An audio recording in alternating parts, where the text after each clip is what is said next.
Trump का जो साथ सौदा किया था जो पाकिस्तान के साथ, वो सौदा आप अनाउंस कर देते, अभी पूरा हुआ भी नहीं, आपकी कंपनी भी डिसाइड नहीं हो पाई है किसके साथ जाएगा, लेकिन आपने भारत को बीच में लपेट के लगा दिया कि भारत तेल खरीदेगा उनसे। ट्रंप ऐसा क्यों करते हैं आशुतोष जी? अंकुर, मुझे लगता है कि हमारे गांव में एक बात कहते हैं खौरियाए हुए। तो ट्रंप एक खौरियाए हुए नेता की तरीके से भारत को लगातार नीचा दिखाने की कोशिश नहीं कर रहे हैं, बल्कि भारत को लगातार अपमानित करने का काम कर रहे हैं। हाँ बिल्कुल। दो चीजें एक साथ हुई हैं। एक, भारत के खिलाफ 25% का टैरिफ लगा दिया, साथ ही साथ ये भी कह दिया कि अगर रूस के साथ अगर आप ऑयल लेते रहेंगे तो आपको पेनाल्टी लगेगी।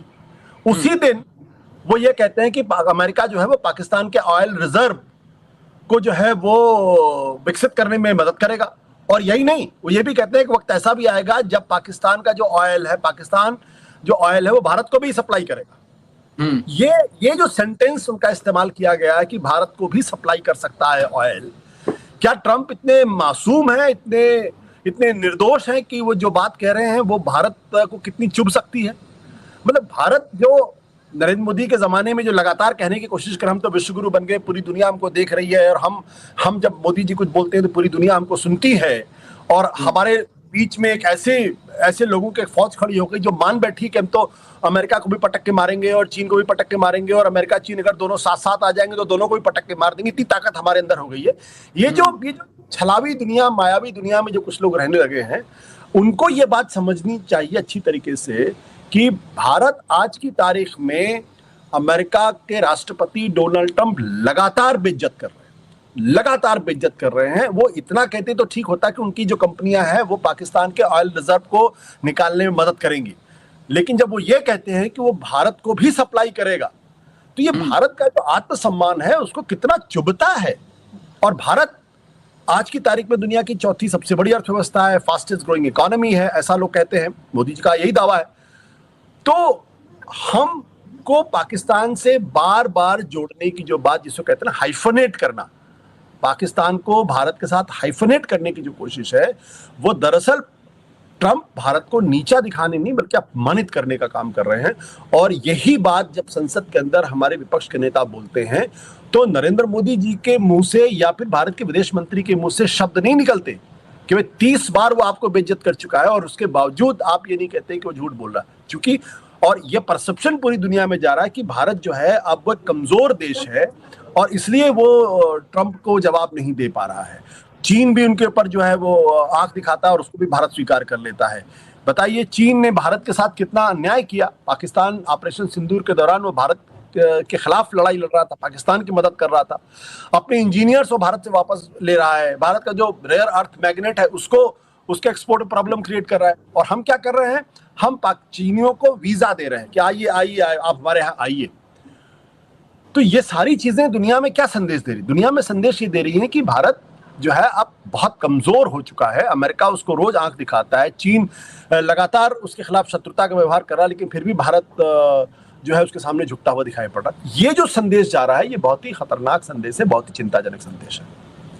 कोई भी भारत का प्रधानमंत्री ये तो नहीं चाहेगा कि उसके कार्यकाल में भारत छोटा दिख जाए, भारत का अपमान हो और कोई भी आकर कह के कुछ भी चला जाए। पीएम मोदी की छवि तो और भी वो ऐसी मेंटेन रखते हैं, प्रचार भी उसी प्रकार से करवाया जाता है, पीआर भी लगाया होता है कि बहुत ही एक महापुरुष की छवि, और उनकी छवि को ट्रंप लगातार खराब कर रहे हैं। चीन का आपने जिक्र किया, वो भी कर रहे हैं, जानबूझ के तो नहीं कर रहे होंगे, तो ऐसा क्या कर रहे हैं अनजाने में जो? देखिए, मोदी जी हमारे प्रधानमंत्री हैं, देश के प्रधानमंत्री लगातार तीसरा प्रधानमंत्री बने। मैं तो ये नहीं कहूंगा कि वो देश के हित के खिलाफ काम कर रहे हैं, लेकिन कभी कभी क्या होता है कि अगर आपके पास दूरदृष्टि ना हो, अगर आपके पास अच्छे एडवाइजर्स की टीम ना हो, अगर आपके पास अच्छा विदेश मंत्री ना हो, अगर आपकी कैबिनेट के अंदर कोई बोलने की जरूरत ना करे, तो आपको गलत सलाहें मिलती हैं या फिर आप गलत इनपुट पे काम करते हैं। जब आप इनकॉम्पिटेंट लोगों को आगे बढ़, देखिए मैं एक बात बार बार कहता हूं, दुनिया में उस नेता का कभी फायदा नहीं हुआ जिसने इनकॉम्पिटेंट लोगों को आगे बढ़ाया। आप कॉम्पिटेंट लोगों को आगे बढ़ाएंगे, कॉम्पिटेंट लोग आपसे डिसएग्री भी करेंगे, लेकिन वो आपको जेन्युइन सलाह देंगे। किसने इनको सलाह दी थी कि आप अमेरिका में जाके कहिए कि आपकी बार तो ट्रंप सरकार, किसने सलाह दी थी? और क्या जब वो वापस लौटे तो उनकी कैबिनेट में किसी आदमी ने उनसे जाके कहा कि सर ये तो बड़ा गलत हो गया, इसको हमारे ख्याल से रेक्टिफाई करने की जरूरत है? जब आप अब की बार ट्रंप सरकार की बात करेंगे तो फिर जो अमेरिका के अंदर जो दूसरी राजनीतिक पार्टी डेमोक्रेटिक पार्टी वो नाराज होगी। आप मान लीजिए कि भारत के अंदर कोई ट्रंप आ जाए या कोई भी दूसरा नेता आ जाए और वो बोले कि अब की बार तो राहुल गांधी की सरकार, तो बीजेपी को कैसा लगेगा, कैसा, या मोदी जी कैसा महसूस करेंगे, उनकी कैबिनेट कैसा महसूस करेगी। तो उस चुनाव में जब ट्रंप चुनाव लड़ रहे थे, आपने कहा अब की बार ट्रंप सरकार, और वहां डेमोक्रेट्स आ गए, तो आपने तो डेमोक्रेट्स को खामखा नाराज कर दिया बिना ये सोचे हुए कि आपके इस वक्तव्य का मतलब क्या है। और जो दूसरा डैमेज हुआ वो ये डैमेज हुआ कि देखिए चाइना जो अमेरिका से लगातार प्रतिद्वंदिता कर रहा है, उसके पास ये संदेश चला गया कि अमेरिका की मोदी सरकार वो तो ट्रंप के अमेरिका के बहुत करीबी रिश्ता रखना चाहती है। तो उधर डेमोक्रेट्स नाराज हुए और इधर चीन नाराज हो गया, उसका खमियाजा हमको लगातार भुगतना पड़ रहा है। तो कोई भी सेंटेंस बोलने के पहले 10 बार सोचना चाहिए।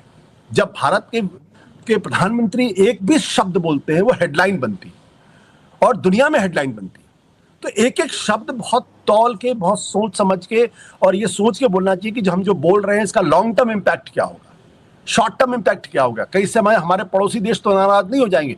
अब जब धारा 370 हटाई गई तो उसके बाद क्या कहा उन्होंने, अमित शाह ने संसद के अंदर खड़े होकर यह बात कही कि दरअसल अब की बार अब तो हम जो चीन के कब्जे वाली जमीन उसको भी वापस ले लेंगे।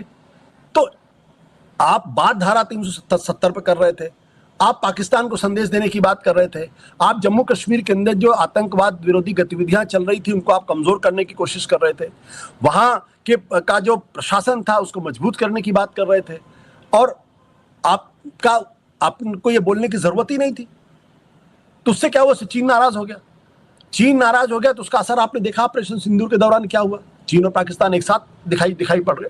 तो इसलिए मैं बार बार कहता हूं कि भारत के जो इस वक्त की जो लीडरशिप है वो लॉन्ग टर्म पर्सपेक्टिव के साथ सोचती ही नहीं है। वो आत्मनिर्भरता की बात करती है, सब नारे हैं, सब जुमले हैं, stand up India, skill India, ये सब नारे हैं। अगर आप उनको ध्यान से देखें तो इसमें कौन सा है जिसमें इंप्लीमेंटेशन हो रहा है, जिसकी वजह से भारत की अर्थव्यवस्था को फायदा हो रहा है, कौन सी चीज से फायदा नहीं हो रहा। तो जब आप नारेबाजी में आपका वक्त लगेगा, जब आप इमेज बिल्डिंग में हर चीज का इस्तेमाल करेंगे और जब आप हर चीज को डोमेस्टिक पॉलिटिक्स के पॉइंट ऑफ व्यू से देखने की कोशिश करेंगे और ये सोचने की कोशिश करेंगे कि इससे हमारा क्या फायदा होगा, क्या नुकसान नहीं होगा, तो फिर आपको नुकसान होगा विदेश नीति के मसले पर। मैं आपको बड़ी दिलचस्प बात बताता हूँ, जब अटल बिहारी वाजपेयी की सरकार थी तो मुझे अच्छी तरीके से ध्यान है कि एक बार प्रमोद महाजन ने प्रेस कॉन्फ्रेंस की और प्रेस कॉन्फ्रेंस करके उन्होंने चीन के संदर्भ में कहा उल्टा चोर कोतवाल को डांटे। ये स्टेटमेंट उन्होंने दिया था, उल्टा चोर कोतवाल को डांटे। और अटल बिहारी वाजपेयी के बड़े करीबी हो गए थे प्रमोद महाजन, और सरकार के एक तरीके स्पोक्स पर्सन की तरीके से बात करते थे, बहुत पावरफुल आदमी हो गए। अटल बिहारी वाजपेयी ने प्रमोद महाजन को बुलाकर डांट लगाई और बोला आप सेंटेंस का मतलब समझते हैं, हम मेहनत करके चीन के साथ अपने रिश्तों को बेहतर करने की कोशिश कर रहे हैं और आप कहें उल्टा चोर कोतवाल को डाल दे। चीन अगर इस मैसेज को सुनेगा तो उसका अर्थ क्या होगा मालूम है आपको? अटल जी ने प्रमोद महाजन को सरकार की तरफ से ब्रीफिंग करने से हटा दिया, प्रमोद महाजन का डिमोशन हो गया। ये थी अटल बिहारी वाजपेयी की विदेश नीति को लेकर समझ। आज आप रोज टीवी चैनल पे चलता है, ड्रैगन को तो हाथी ने पटक के मार दिया। जब भारत का टीवी चैनल ये चलाएगा कि आप रोज ड्रैगन को पटक के मारेंगे तो चाइना उसका क्या मैसेज ग्रहण करेगा? चाइना तो यही ग्रहण करेगा कि सरकार के इशारे पर उनको नीचा दिखाने की कोशिश की जा रही है, इंसल्ट करने की कोशिश की जा रही है। तो हम सब लोग जब भी कोई बात बोलते हैं इसको 10 बार सोचना चाहिए, और खासतौर पर सरकार के जो महत्वपूर्ण पदों पर बैठे हुए उनको भी। यानी मोदी की जो लुटिया एक हिसाब से डुबाया जा रहा है वो उनके ही साथी, उनके ही आए बाएं दाएं घूम रहे हैं, और मोदी जी उनकी बात मान भी लेते हैं और बाद में खामियाजा उनको भुगतना पड़ता है, भारत देश को भी। आखिरी सवाल, ट्रंप लगातार भारत को अपमानित कर रहे हैं, जहां भी मौका मिले वहां पर बोल जाते हैं और फिर से झटका मिल जाता है। अब भारत को क्या करना चाहिए जिससे ट्रंप अपने ठिकाने पे आए या ट्रंप मान जाए, और ट्रंप को ऐसा क्या चाहिए? कोई तो मतलब होगा जिसके कारण आप ऐसा कर रहे हैं। देखिए, एक तो अब तो बहुत देर हो चुकी है, दूसरी बात क्या है कि सबसे पहले जो प्रधानमंत्री जी को करना चाहिए कि अपना विदेश मंत्री बदलना चाहिए। उनको विदेश मंत्रालय में एक थिंक टैंक एस्टैब्लिश करना चाहिए जो लगातार उनको अच्छा इनपुट दे और अच्छी सलाहें दे। उसके बाद चूंकि अब काफी देर हो गई है, तो हमें अमेरिका ही नहीं, चाइनीज, इन दोनों से अपने रिश्तों को बेहतर करने की कोशिश करनी चाहिए, लेकिन अपनी शर्त पे। ये नहीं कि हमें उनसे अपने रिश्ते बेहतर करने हैं इसलिए हम ट्रंप के खिलाफ कुछ बोलेंगे ही नहीं, हम चीन के खिलाफ कुछ बोलेंगे नहीं, वो हमारे पर कुछ भी कहते रहे। जिसे कहते हैं असर्टिव डिप्लोमेसी, एग्रेसिव नहीं, असर्टिव डिप्लोमेसी। और भारत ये अतीत में करता रहा है। जब विश्व युद्ध था, जब शीत युद्ध चल रहा था, जब दुनिया दो विचारधाराओं के गुटों में बटी हुई थी, एक तरफ अमेरिका था, पूंजीवादी देश थे, दूसरी तरफ सोवियत यूनियन था, जो साम्यवादी देश थे, इन दोनों के बीच में बटी हुई थी। उस वक्त भी भारत ने स्पष्ट तौर पे कहा था कि ना मैं पूंजीवाद के साथ हूं, ना मैं साम्यवाद के साथ हूं। उन्होंने थर्ड वर्ल्ड वेव क्रिएट की, गुटनिरपेक्ष आंदोलन खड़े किए, और दक्षिण एशिया में सार्क जैसे संगठन खड़ा किए। तो आज सार्क कहां है, आज थर्ड वर्ल्ड मूवमेंट कहां है, गायब है पूरी तरीके से।